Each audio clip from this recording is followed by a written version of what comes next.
Police are inside the Plaridel Elementary School in Manila. They are fighting a war against illegal drugs. But there are no guns or blood here, just the chatter of grade schoolers inside the classroom. Instead of bullets, Senior Police Officer 3 Denny Cebuenga and Police Officer 1 Florence Cumilop come armed with chalk, workbooks, and a laptop. It's time for class.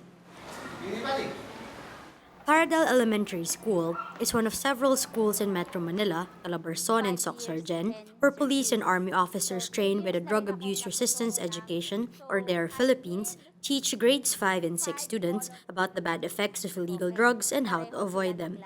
The DARE program is endorsed by Education Secretary LEONOR BRIONES. It borrows 10 hours from the MAPE classes of the school, where lessons are focused on the negative effects of drugs and the many ways a child can say no. Grappler sits in at one DARE class, where Abuenga first tells the kids what DARE is. Andito yung kapulisan ninyo, humihingi ng patunawa, nang sa ganon ay malayo tayo sa masamang bisyo. Umilab then teaches the students about avoiding peer pressure to try drugs. She asks for volunteers for group skits. Hi, girls, pwede ba kang minsan? Oo, sige. Mag-plan tayo para sa exam. Huwag na lang mag-review, kasi na lang tayo. Ayaw namin! DARE started in Los Angeles, California, United States. Former Vice President Joseph Estrada first adopted the program in 1993 until his ouster as president in 2001. DARE was continued in September 2015 when Estrada became Manila mayor. Police and army officers who want to be a part of DARE undergo a screening process. They must not be into alcohol, cigarettes, and drugs. They must believe that education is key to keeping kids away from drugs. Plus points if they have a degree in education or health courses.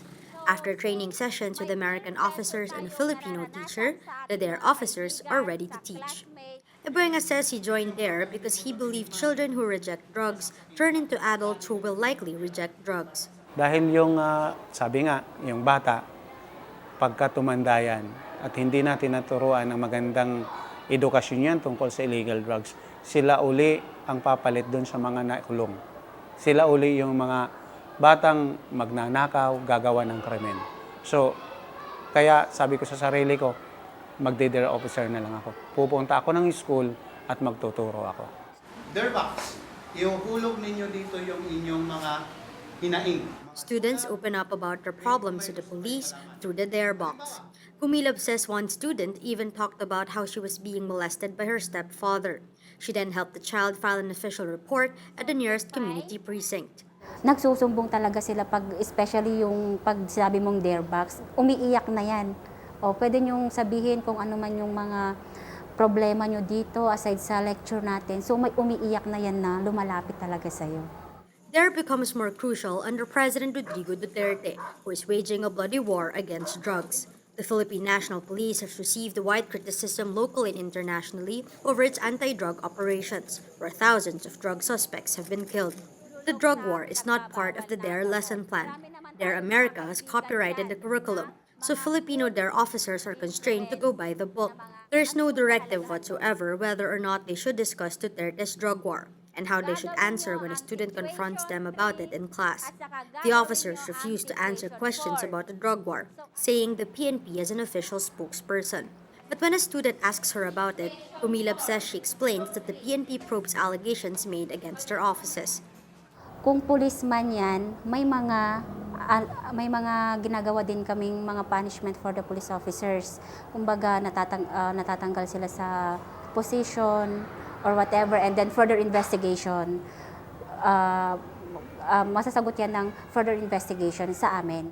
Still, DARE officers hope the program will help Filipinos realize there are still good cops at the PNP. Kumbaga kami na lang yung nagiging role model for them, na hindi lahat ng mga police officers na nakikita nyo ay masasama. May mababait din. Ano ba ang resistance? Na pagka inalo ka, would you like to take a cigarette? No, thanks. Very good. These policemen would like to believe DARE is the bright side of the PNP. DARE may have been in the country for decades now, but in a time when the reputation of the PNP is tainted by drug war killings, programs like DARE become the saving grace of the police force. Mara Cepeda, Grappler, Manila.